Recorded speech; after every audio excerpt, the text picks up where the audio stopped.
Good morning. It is windy out here. Got a load of insulation, so it feels pretty darn light. Nice and boxed out. We are in Merritt, so that's a Merritt in the background there. So if you remember on Monday's video, we ended the video in Merritt. I figured we'd start the video here. I just came over the Coquihalla, and we're gonna go climb the connector, which is up that way. So we're gonna climb the connector, which is really a steep climb, but seeing this is all insulation, we're gonna make pretty fast work of it. Won't take us very long at all. Barely an inconvenience. Brr. If it wasn't windy, it'd be a nice day out here. I didn't look at the temperature, but yeah, because the Coquihalla goes underneath the overpass there, and the connector goes up that way, going from Merritt to West Kelowna, Peachland. So, and it was raining quite a bit yesterday, so it kind of washed the truck. There's still some dirty spots, but kind of washed the truck.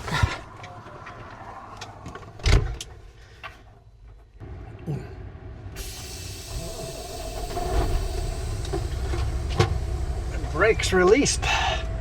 Let's hammer down. Delivering this load in West Kelowna tomorrow morning. And then I think we're just hammering down to the Kootenays to grab a 10-foot wide load there and then heading home.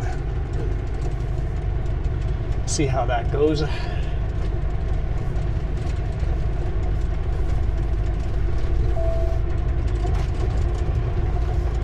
Big open parking area here. No facilities or anything, so you have to go walk into the bush, but there's lots of bush here. Turn right on Highway 5A. But if you're looking for a big spot to park in Merritt, right here on 5A is a huge empty lot. Don't think they plow it in the winter, just a big empty lot.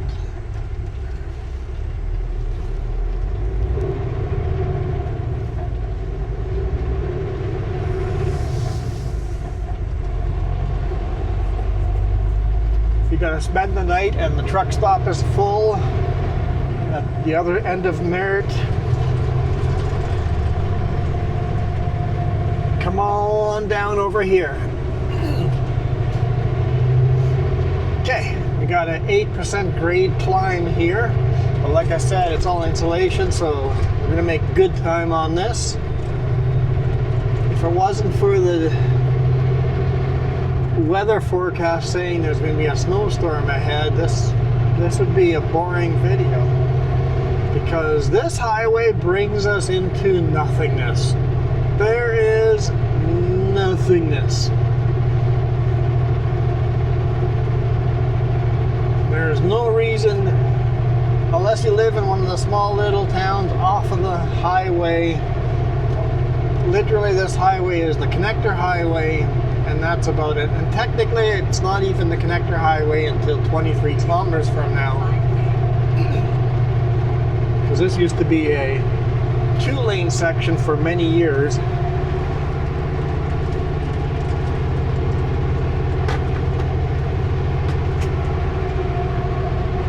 Going from, well, it actually goes 5A used to be the main highway before the Coquihalla was built. So it goes all the way from Kamloops to Princeton.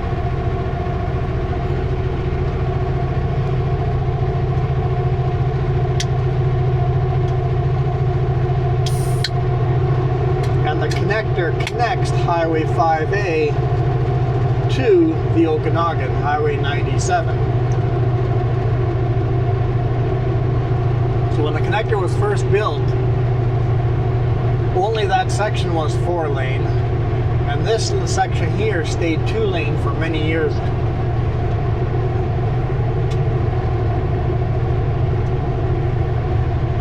Now it's all 4-lane.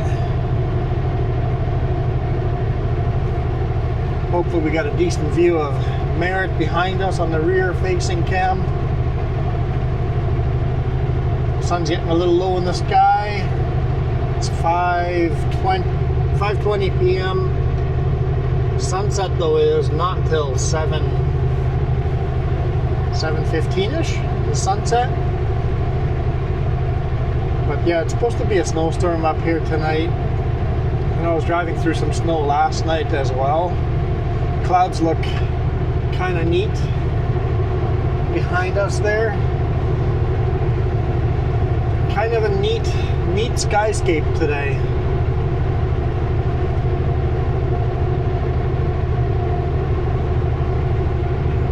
Normally I'd be crawling up this at like 25 kilometers an hour if I had a full weight load. The customer for this is technically in Kelowna, north end of Kelowna, but the customer is getting me to deliver it directly to his customer.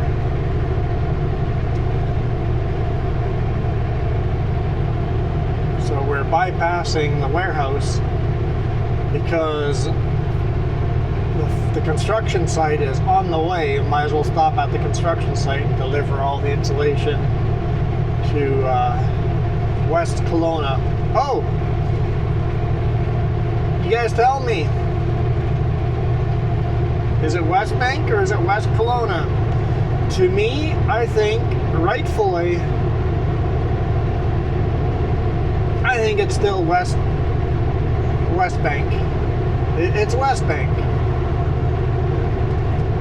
It just is West Bank, right?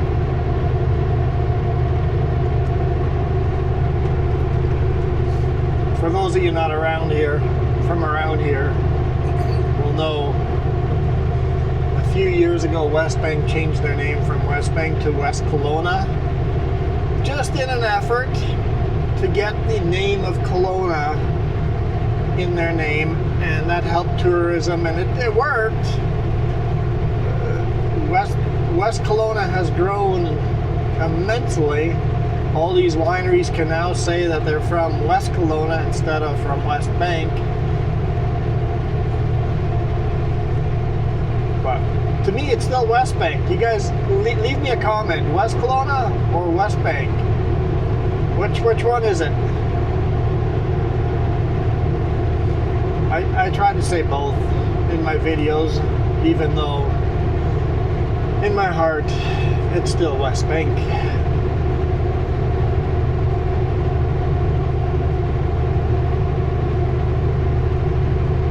Almost to the top of the first climb here.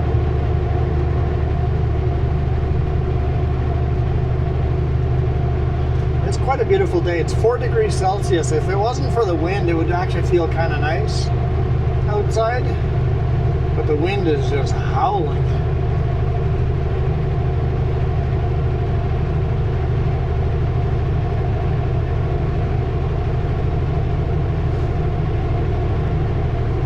Debating of pulling in to the customer. It's like a secondary school. Do I pull in, sleep on site tonight, and I can untarp tonight, or do I sleep somewhere else? Problem is, it's West Bank, and there's not much for places to sleep. I think I would stay up on the connector at pull out right above Peachland. I think I'd probably stay there, untarp there tonight as well, or go right on to their site. So I don't know.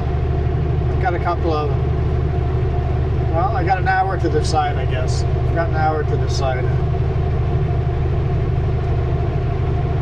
I don't take you guys on this highway very often because there's not much to see. It's not a good storyline, and when I have shown it to you guys, you all go, yep, that's a boring highway. Everybody agrees with me. There's some cool, there's a couple small little cool shots we can get in here and there, the rear-facing cam we're going out of Merritt. We can get a couple of cool shots, but there's not much to see here. It's just this. There's no big mountain peaks. There's no beautiful colors. There's no... It's just rolling hills on the top of a mountain range. And it's a high elevation pass. It's the second highest elevation pass in British Columbia, but there's no scenic mountains.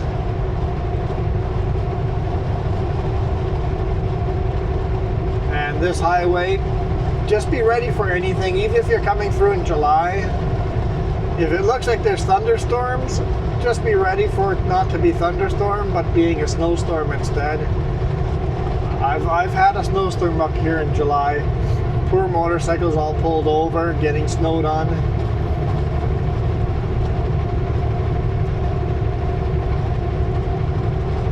So it's one of those high elevation highways that could get any kind of weather.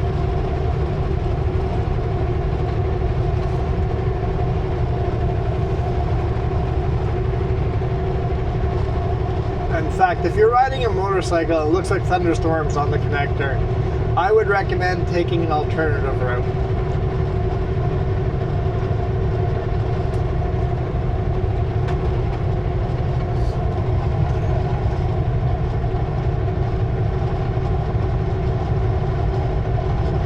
Go around the north or go around the south. If you're going to go around south, come along over here in 12 kilometers, take the exit, head down to Princeton, take 5A all the way down to Princeton. Beautiful, beautiful ride. And then take 3 up all the way to Caramias, and then from Caramias take 3A back to Penticton, and then north on 97. So you can go detour south around that way, or go north, take the Highway 5A north all the way to Kamloops. 5A is more scenic than Highway 5. And then from Kamloops, take Highway 1 until you hit 97. Take 97 all the way down to Vernon, and then head south or wherever you were headed. Take the longer route. If this route's looking stormy in the summer, or any time of year.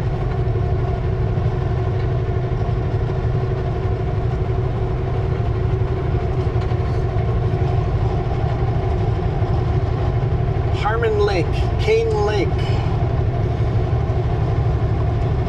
See a lot of people fishing on those lakes during the summer. There's a lot of little lakes up here. We've come and kayaked on a lot of the lakes up here. Take some of the side roads. There's lakes everywhere, and some beautiful lakes.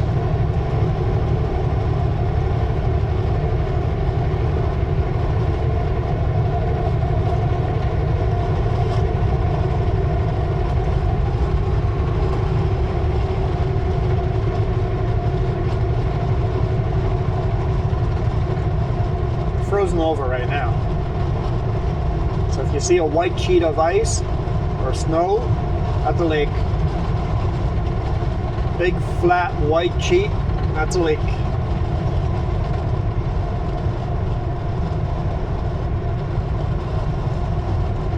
Only 2 degrees Celsius here.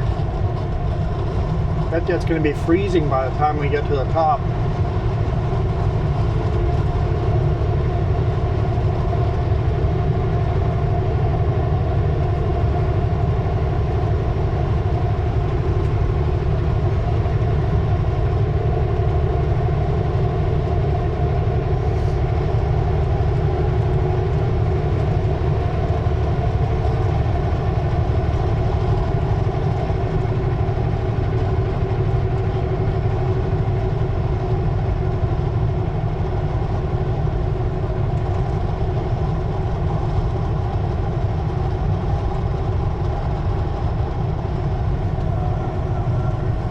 Corbett Lake? Corbett or Corbett?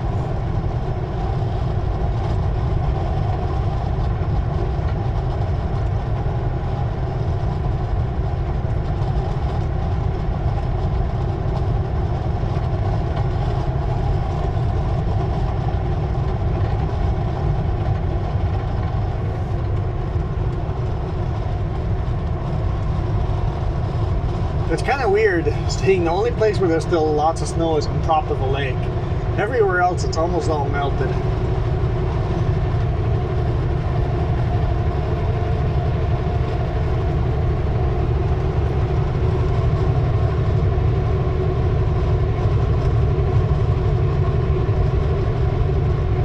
GPS is calling that Courtney Lake.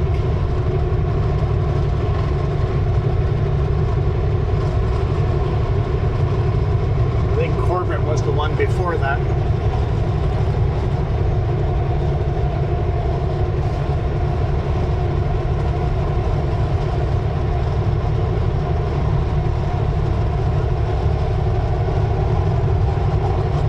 Starting to cast a long shadow on the road.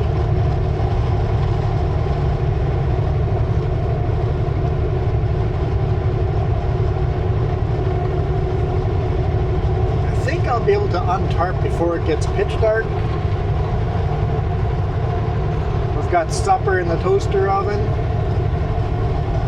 My favorite, Jess is not favorite, so I usually eat it when Jess is not along. My favorite meal to make for myself on the highway: take a package of ground beef. Jess freezes them at home for me in meal size ground beef, packet of ground beef, and a can of kidney beans.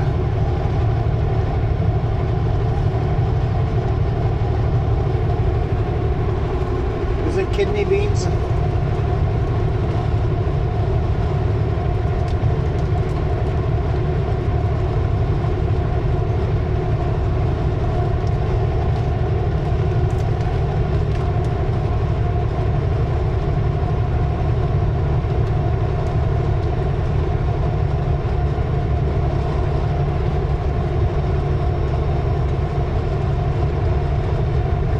Mix in a little barbecue sauce and just mix it together and eat it with crackers or some bread.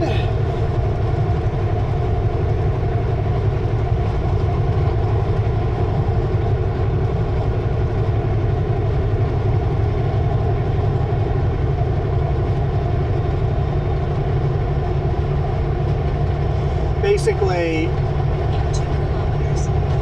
I said meal portions, but I make it into, it's enough for two people, two meals. And then if Jess is with, if we make that, then we just share that meal. If she's not with, I eat half of it and then throw the rest of it back into a freezer. And then it's ready next time to throw back into the toaster oven, warm it up again, and then I'll eat the leftovers. And those clouds are looking pretty neat today. Not looking super stormy. I thought it would be stormier looking up here with what the forecast says and with a high wind, but somehow suspect we're not actually going to get a snowstorm. So if you want to take 5A, exit over here, head south to Aspen Grove, south to Princeton. This is technically where the connector starts, right here. This is where the connector highway starts. We've got big warning signs, say high mountain road, expect sudden weather changes with snowflakes on it. Speed limiter is mandatory.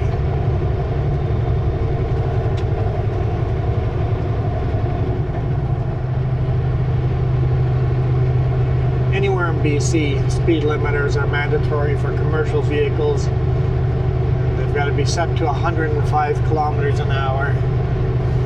And no, they're not going to plug anything into your truck to see if you actually have a limiter. If you don't have a speed limiter, just don't go faster than 105 and you'll never get caught. Hey, that's pretty close to the white line there.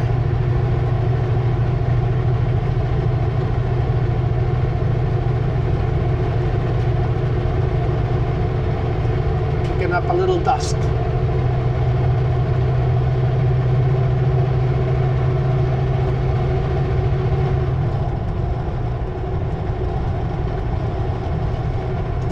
these lines? The lines, the white lines look like they're brand new. Some of them are pretty splattered, so you can see the wind gust has picked them up. I wonder if they painted these today or yesterday. I don't remember the white lines being so bright. I guess they're starting to do the line painting. They do it all summer long. You'll see them on different highways. Painting lines. The main highways get painted twice. They get painted in spring and in fall.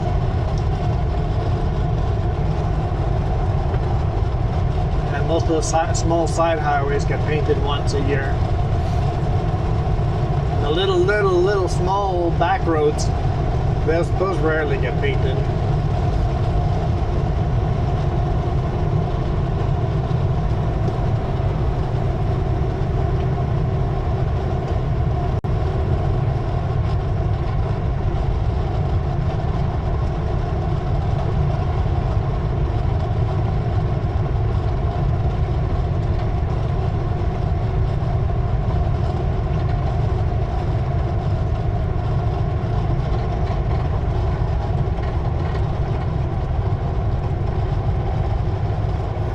This black asphalt ribbon going across the mountains.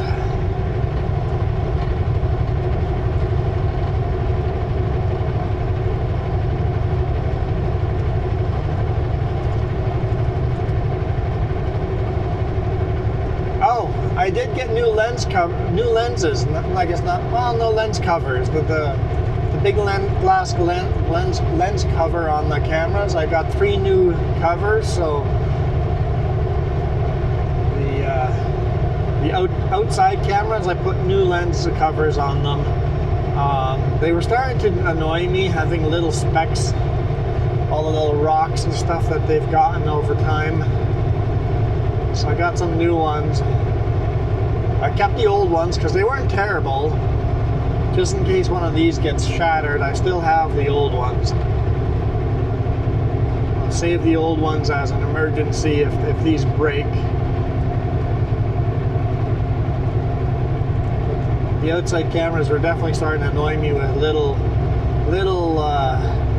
fuzzy parts on the screen that were always fuzzy on the same part of the screen. I'm like, doesn't matter how often I clean, I look close, I'm like, oh yeah, there's a little nick right in the lens, or on right in front of the lens on the lens cover.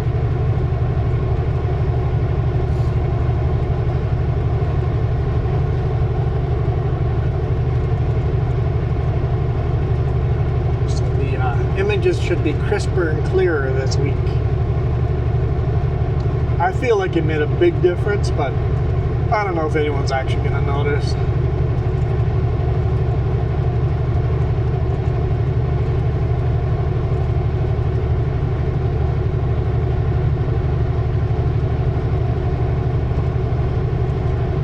It is nice that those covers are easy to replace.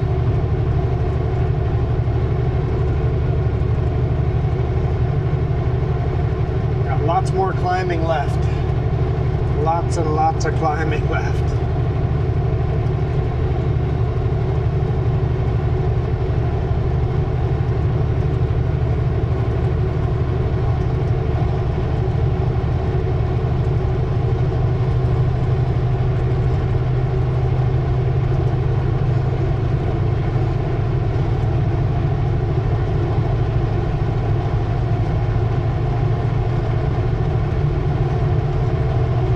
Speed limit on here is 110. I'm doing almost speed limit on those climbs. Not quite. I can only do 105 here, but I was doing about 100 on that climb. So people going by me are probably speeding, but not by a lot. Tech stop 5 kilometers ahead. Having said that, don't pull over into that first little chain up area, rest area, pull out. So many people stop there and use those disgusting, gross pit toilets. They're one of the grosser ones. Literally go 1 kilometer down the road and use the nice heated restroom. North American style restroom. It's a little bit off the road, but it's got lots and lots of big rig parking, lots of RV parking. You could probably park your RV there for quite some time and nobody would talk to you because the parking lot's empty every time I go there. Every now and then there's 1 truck, 2 trucks in the parking lot.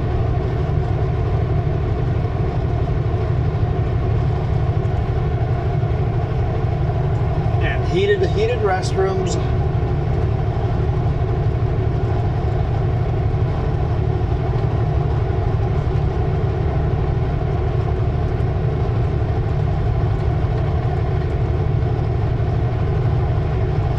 Creek. This bridge usually has a pothole in it. There's actually quite a few right now.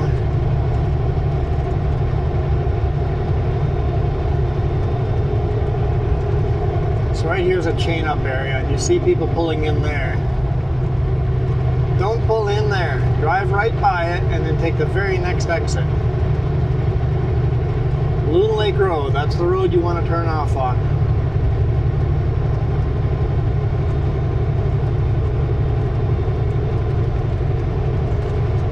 Pretty steep hill here, down to 90, nope, 85.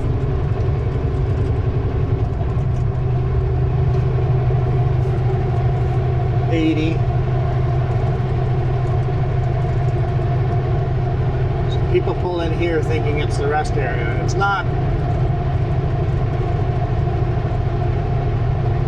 I mean, there's a garbage bin and a pit toilet. But keep going. Just because there's a big blue sign that says rest area. Keep going. Because that sign's not for that little pullout. It's for this exit right here.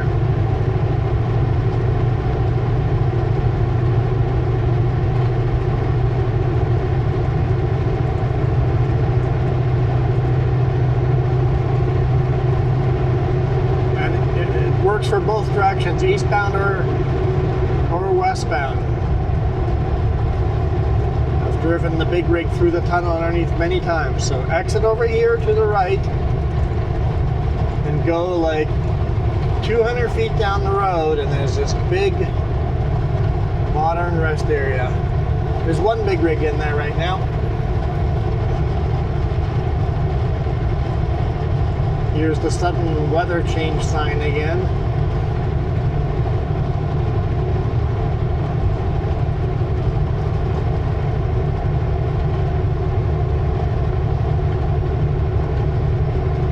At least we have some snow on the ditches and stuff to make this road a little more, the scenery a little more three-dimensional, a little more depth to it. I find in the summer recording a video going over here is just so flat and uninteresting.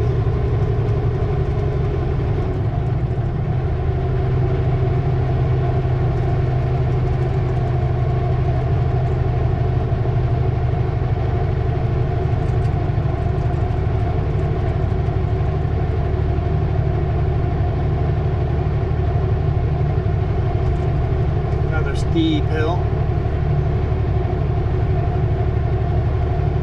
1 degree Celsius.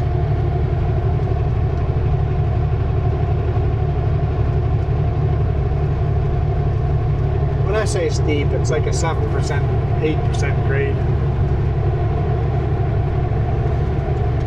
Down to 75 kilometers an hour.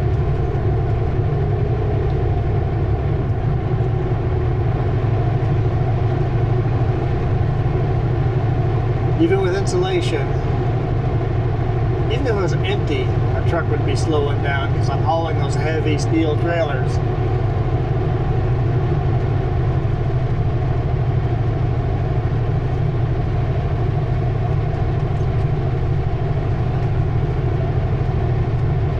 Would it be worth getting aluminum trailers?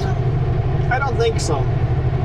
Unless you specialized in a very unique load that paid very well. very well, because aluminum trailers do not last very long. Aluminum trailers have a fairly short life. You want to keep those clean, because aluminum is so soft. You don't want to go to regular lumber mills and stuff and have forklifts smashing into the side of them. They don't last long unless you have specialized loads and know the chippers and receivers, and know they're not going to be smashing anything.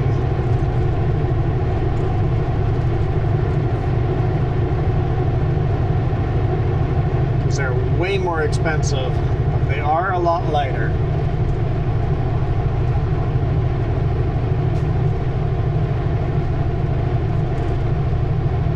So you have to remember you're going to need twice as many trailers because you go through them twice as fast.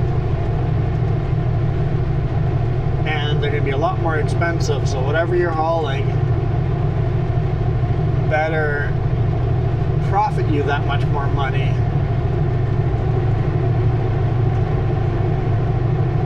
The only reason to go aluminum is if you're hauling very heavy freight and it wouldn't fit onto a normal trailer.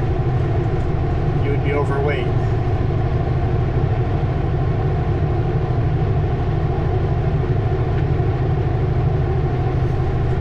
Fuel economy would be better too. You'd be hauling less weight.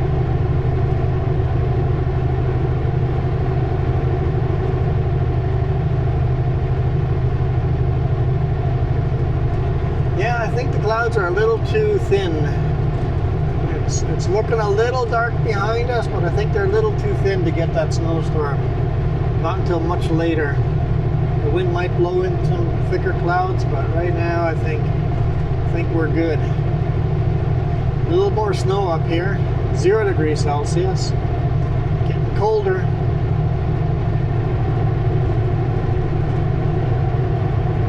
I think I'll take you guys all the way to the Penasque summit, all the way to the summit. Merritt to the summit.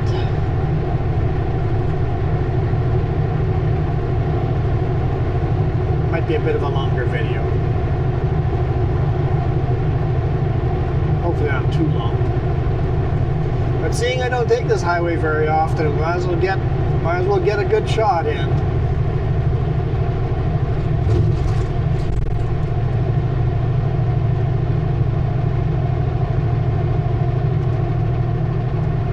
Hurry up, car. It's the Eggman.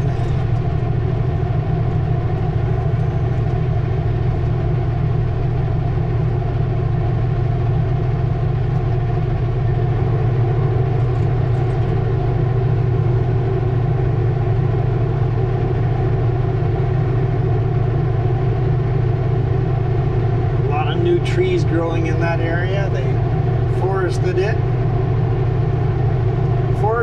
planted a lot of new trees. We do the renewable energy thing.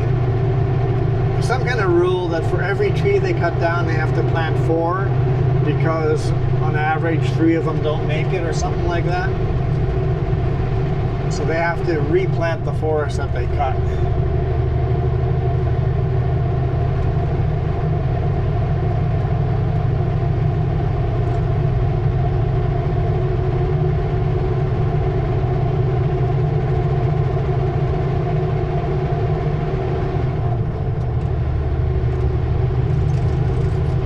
Sections that are just brand new forested are great snowmobiling areas in the winter.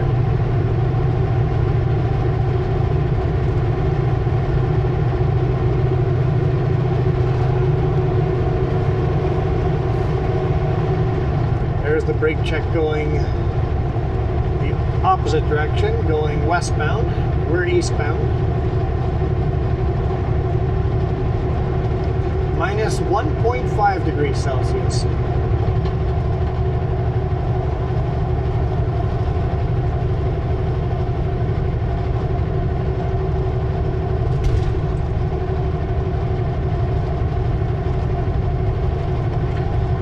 Limited vision.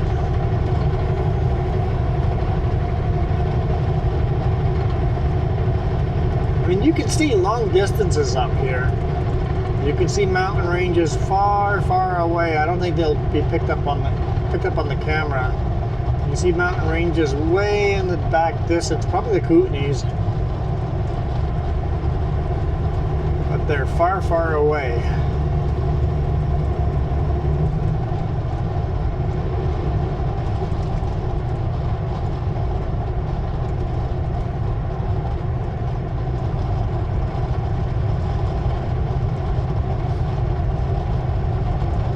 I don't know if this area here is just older mountains or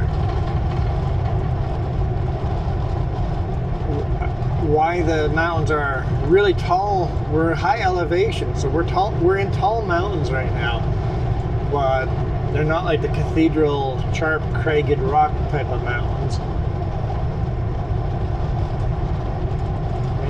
Maybe a big glacier sheet rubbed all the mountains around over here.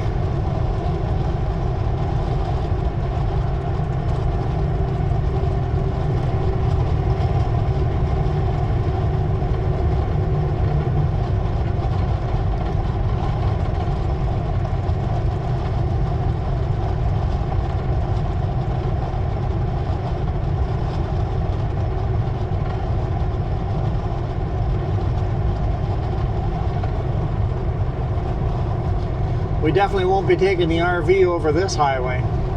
No point, unless it's just getting from point A to point B. If we wanted to shoot a video. Oh yeah, we might.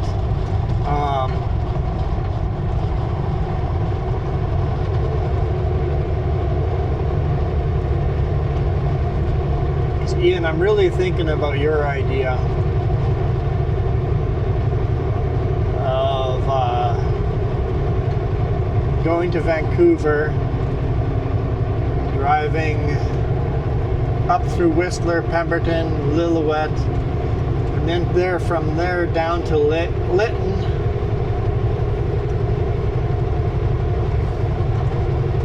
And then from Lytton we would have to decide to go back up the canyon.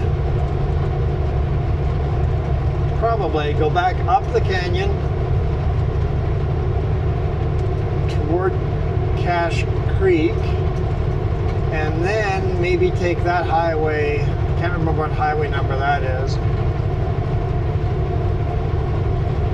Up and over around to the mine, Logan Lake, towards Merritt, and then take the connector back home. There would be some pretty freaking fabulous video taking that route in an RV.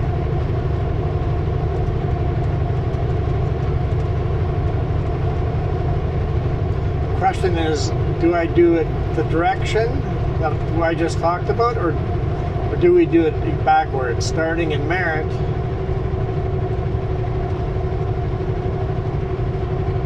toward Lytton, maybe toward Cache Creek, then to Lytton, then Lillooet, then to Pemberton, Whistler, Vancouver. Do I do it that direction? Which direction would be better? For the Sea to Sky Highway, the second one would be better.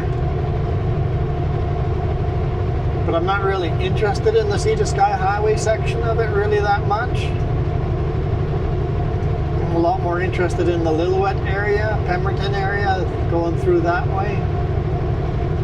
Between Whistler and Cache Creek. That's the interesting section.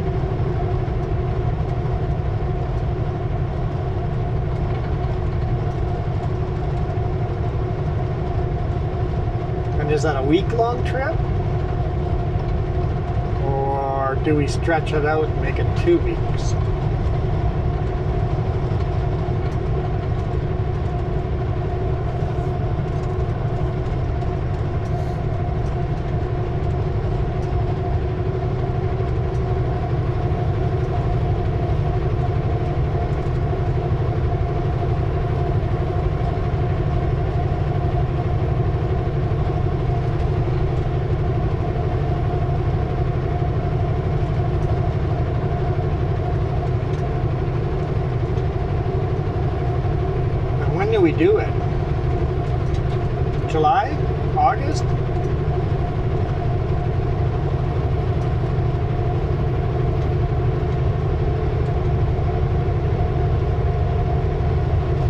definitely have to do the budget first, we're first going to find out what the fuel mileage is of the RV, and then we'll have to budget it out and see how much that trip would cost us in fuel and mileage, and then go from there. That route really has me intrigued. So, oh yeah, how'd I get on that topic? I said I'd never take the RV on this highway, but we might. If we have the time, instead of taking this highway, we would take Highway 5A south to Princeton and then take that detour, or 5A up north towards Kamloops and down to Vernon.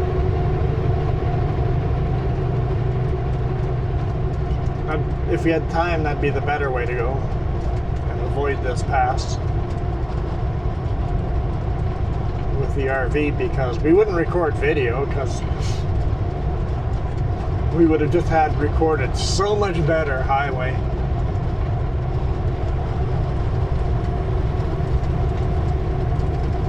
So I still want to weigh the RV right now when it's empty before we start adding a whole bunch of stuff to it, just to see how much weight we add.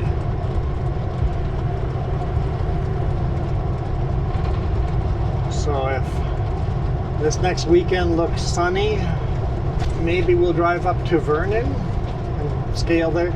The Cleveland scale is broken, closed, so we have to drive either to Midway or to Vernon. So maybe we'll drive to Vernon if the weather's decent and shoot some video going along West Side Road. Never taken a big rig on that either, huh?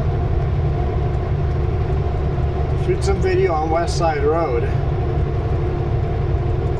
going from West Kelowna up towards Vernon on this side of the lake instead of Highway 97. That'd be a good starter there, and that'd be a long enough trip. We would then be able to calculate our gas mileage after that. We'll see. That might be coming this weekend.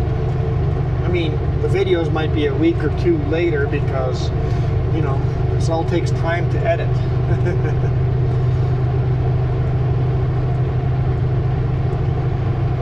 There's a big shot of many, many, many miles to the left-hand side. Many, many, many miles of just forest. More and more forest. It's minus 2.5 out.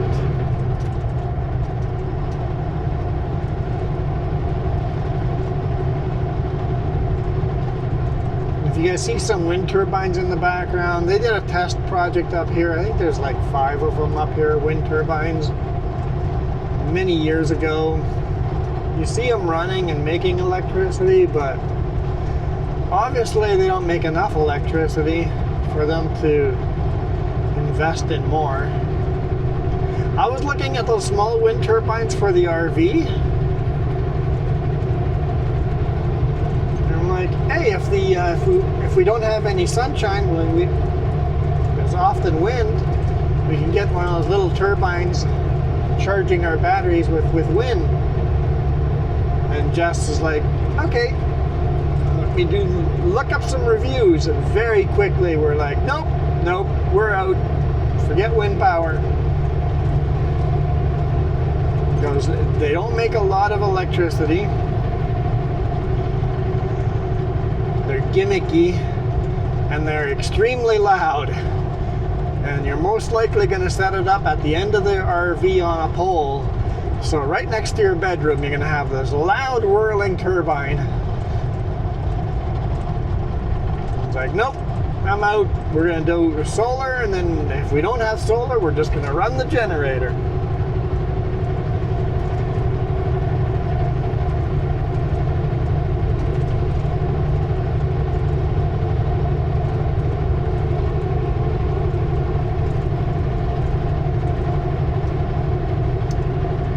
Did buy 6 deep cycle batteries. My brother received them today. So we've got 1,000 amp hours of battery for the RV. and we have 2,000 watts of solar panels on the way. And thank you, Linda, for steering me away from the lithium ion. The fact that if lithium ion goes wrong, they light on fire and there goes everything. And not only that, they're so expensive. And I know that deep cycle batteries, that they're going to have a shelf life. I know in this big rig, every 2 to 3 years we replace them in this big rig. I don't know how long they'll last in the RV, but hopefully about the same. Hopefully that's not a yearly cost with replacing them. I guess it depends how many times you charge them and discharge them, right? Whee! Gaining a little speed. Engine brakes doing their thing. With a load this light, you don't have to worry about overspeed. Well, I said I was taking you guys to the summit. I forgot how far away the summit is. Here's Pennask Creek. It means we're getting close because the summit's called Pennask Summit.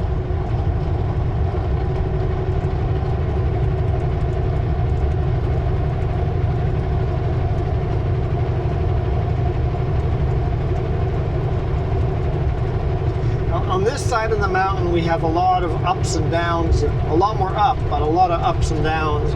So your engine can cool off, your transmission can cool off.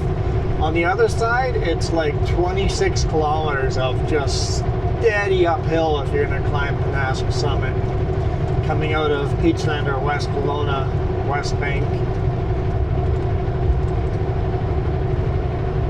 If you have a vehicle that might be susceptible to overheating or have any kind of mechanical issues, take her easy climbing this mountain. If you're westbound, take her easy. See a lot of vehicles pulled over on the shoulder on the westbound side. Oh, food's ready.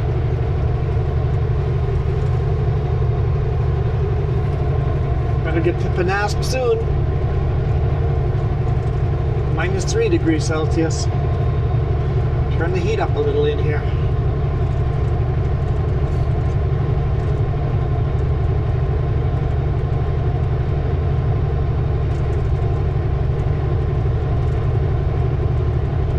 I think we're like within 5-10 minutes of the summit. We're almost there. We're almost there. You guys can do it. You can make it to the end. Hopefully the cameras make it to the end.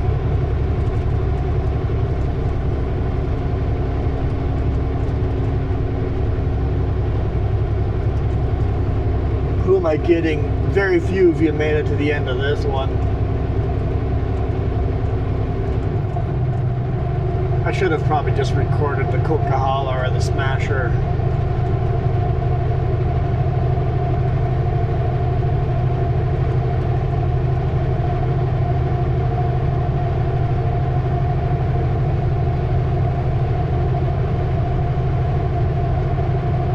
There we go, there's the sign. We're only like 2 minutes away. Brake check, Pennask. I believe this is Summit right here.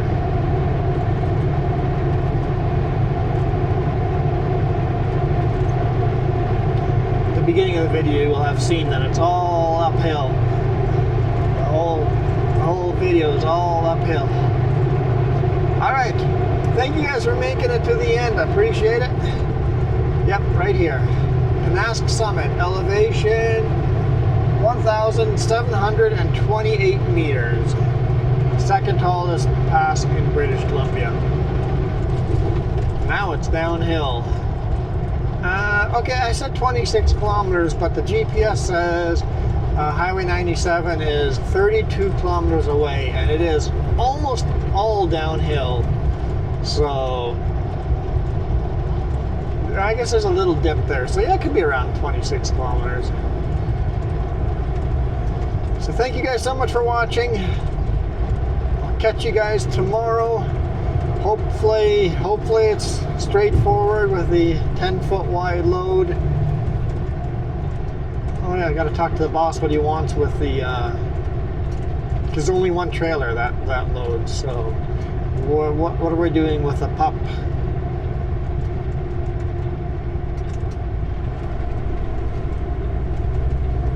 In the meantime, okay, I'm out of here. You guys absolutely rock.